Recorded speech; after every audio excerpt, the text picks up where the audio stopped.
64편은 탄원시입니다.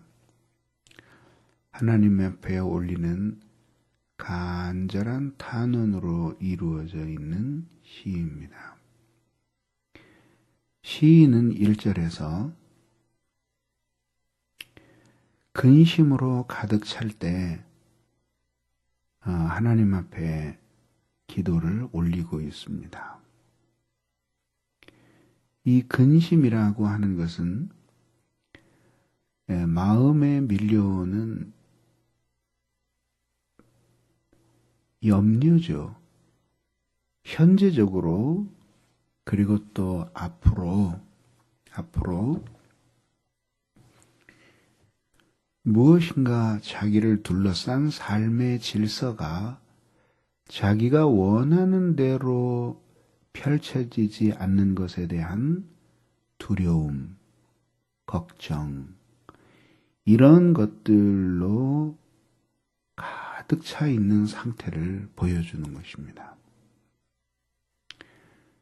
어떻게 해서 이런 근심이 생겨나는지 한번 생각해 보십시오. 이 근심이라고 하는 것은 증거가 없으면 근심이 생기지 않습니다. 우리들이 미래에 일어날 일들을 우리들이 현재의 사물들의 질서를 통해서 생각하게 되죠.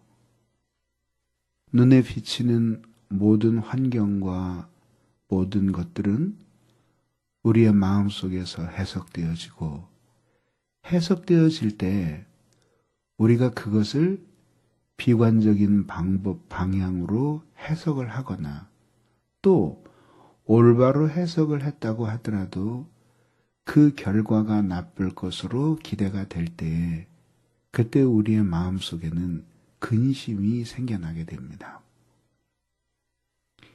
그런 근심이 있게 되면 우리의 마음은 분산되기 시작합니다.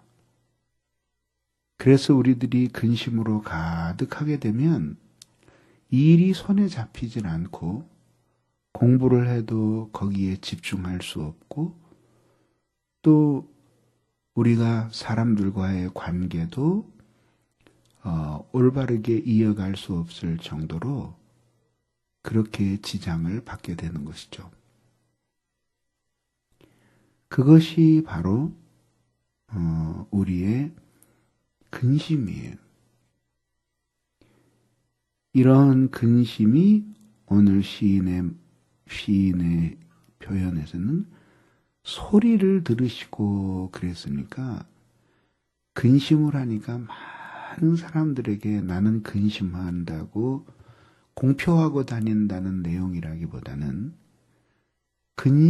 마음이 근심에 쌓일 때 나는 소리들이잖아요. 신음, 한숨, 그 다음에 염려와 근심으로 인한 뒤척이는 소리, 이런 것들 아니에요? 그런 것들이 자기 안에 많이 있다는 사실을 보여주는 것입니다.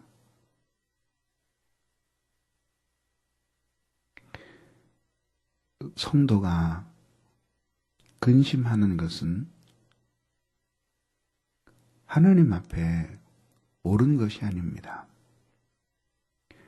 이 근심에 두 종류가 있는데 하나는 우리를 생명에 이르게 하는 근심이고 또 하나는 우리를 죽음에 이르게 하는 근심이에요. 생명에 이르게 하는 근심은 근심할수록 그 마음이 하나님을 향해 집중되게 만들어주는 그런 종류의 근심이에요. 자, 예를 들면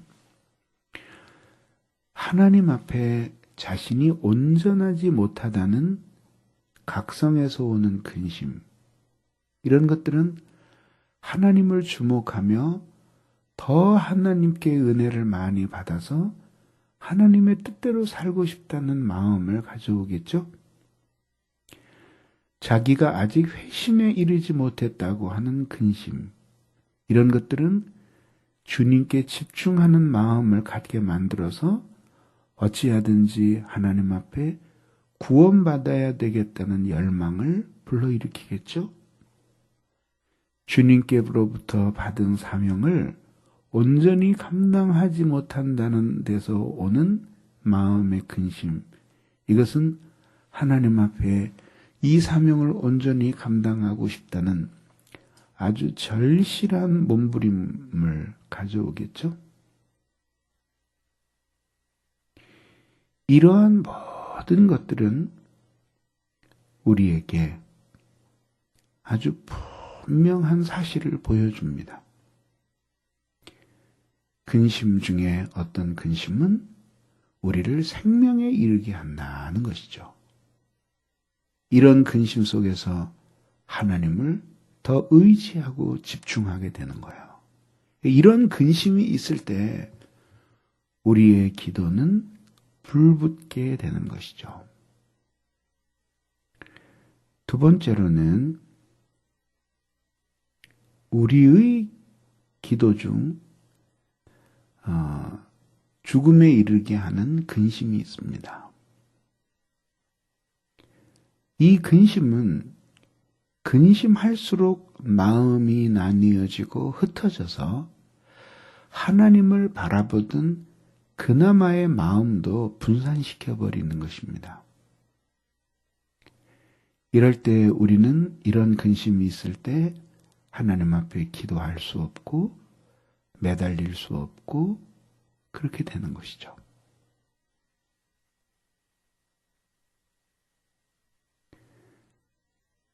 근심이 마음속에 있으면 이렇게 말을 하고 이야기를 해도 생각은 다른 곳에, 근심하는 곳에 가 있게 마련 아니에요?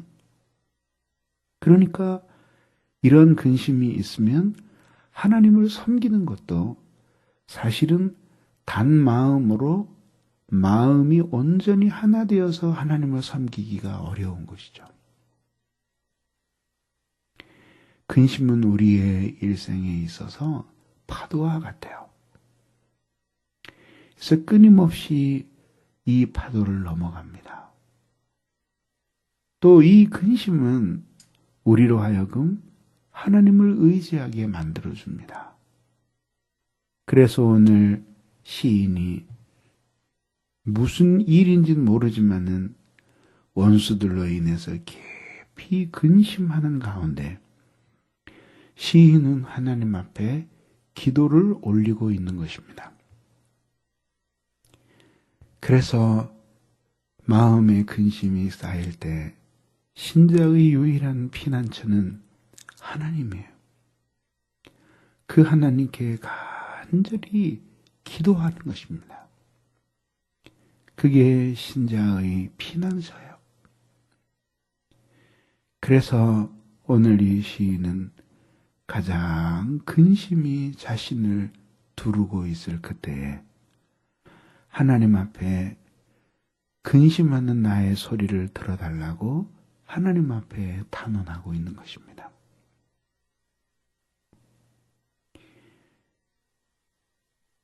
이렇게 근심의 내용이 무엇인지 구체적으로 제시하고 있는데 그것은 원수의 두려움이었습니다.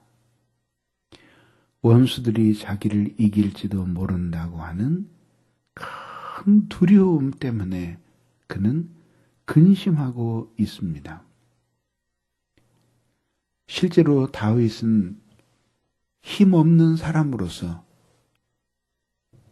왕이 될 때까지 혹은 왕이 되고 난 후에도 수많은 원수들에게 애워싸인 일생을 산 사람이었습니다.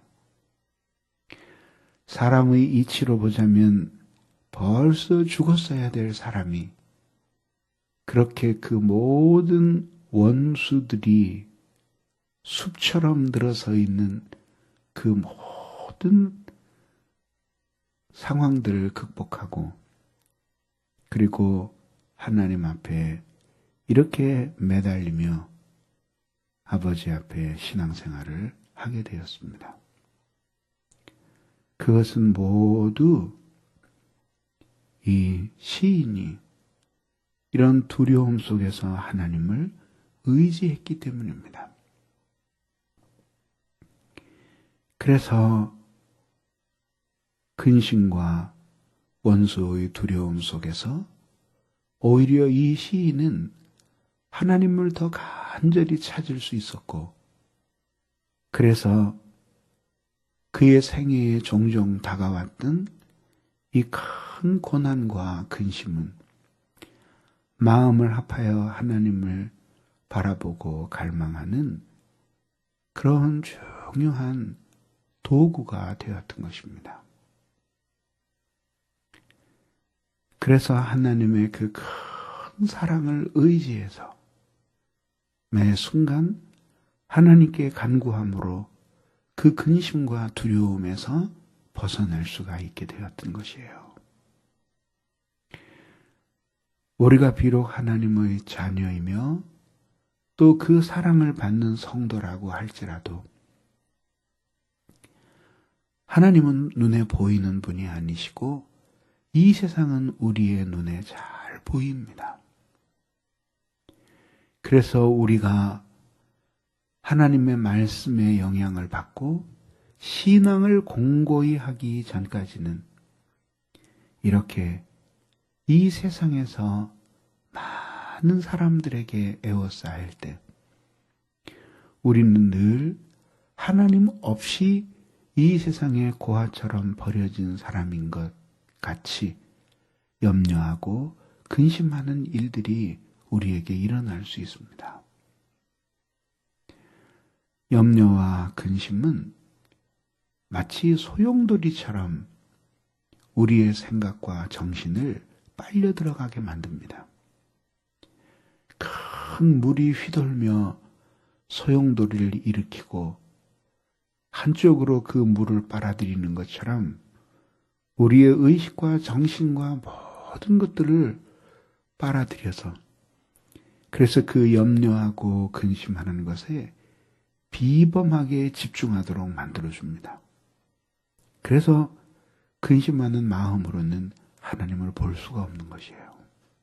마치 소용돌이 치며 물길 속으로 빨려 들어가는 어떤 물질이 그 강물을 타고 다른 곳으로 흐를 수 없는 것처럼 그렇게 근심은 우리의 마음을 빨아들이는 아주 무서운 효과가 있습니다.